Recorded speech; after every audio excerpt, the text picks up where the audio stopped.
Hi guys, it's Sebastian Bates here, the founder of the Warrior Academy and the host of the Warrior Academy podcast. Today I wanted to share with you a short chapter from the book Not a Victim.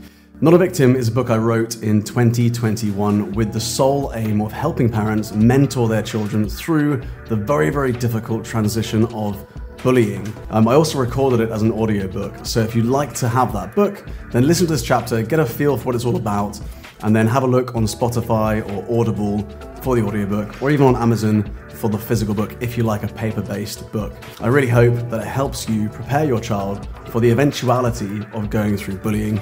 Bullying is an inevitable but difficult transition that most of us go through in our lives. And as parents, I think it's really important we act proactively to prepare our children for the eventuality of having to go through it themselves.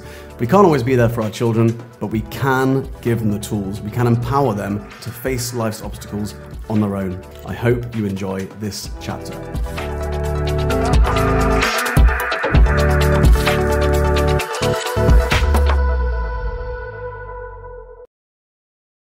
Chapter 6. The Not a Victim Process, Part 1. As we've seen, a child that is not mentored correctly through bullying will be bullied for far longer than necessary, because the majority of children who experience bullying have not yet developed the cognitive fitness or emotional intelligence to understand why bullying occurs and how to deal with it. Over the years, we've developed a system to help mentor students through bullying. Not a Victim is a step-by-step process for mentoring your child and yourself through the transition of bullying. In this and the following chapters, we will explain how it works. The 6 Ps. The emphasis of the first phase of the process focuses on the child, directly enabling the child, giving them the tools and understanding they need, empowering them to navigate this transition and move positively through it. The emphasis of the second phase focuses on the parents, who can feel overwhelmed and hopeless as they send their child to school each day, unable to help them, unable to look after them, and control the outcome of the day, knowing that their child must go through this and grow from the experience so that it does not repeat itself. Step 1. Perception. The word bully comes from the 16th century Dutch word boel, meaning lover. Originally, it was a term of endearment. Later, it became a familiar form of address for a male friend, meaning something like good fellow. Later still, it was used to describe a daredevil. Only relatively recently did it acquire its modern meaning. As we can see, perceptions of what a bully is have changed over the centuries, and the first step in your process is to change your and your child's perception of bullying.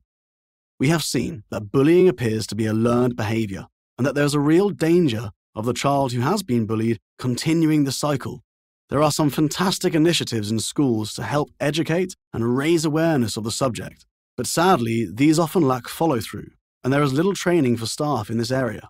We have also seen, in almost all cases, bullies bully because they're missing something, and it makes them feel better. Bullying shows a weakness of character, not strength. Changing the perception of the bully from a threat to someone we should feel sorry for reduces the fear of being bullied and prevents us from reacting with aggression or distress. If we respond in this way, a bully has gained the reaction they needed to reinforce their position as the dominant person in the social setting, and the bully-victim relationship is reinforced.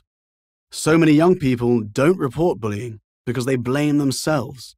Reframing bullying will help your child open up about their experiences and encourage them to participate in the next 5 Ps.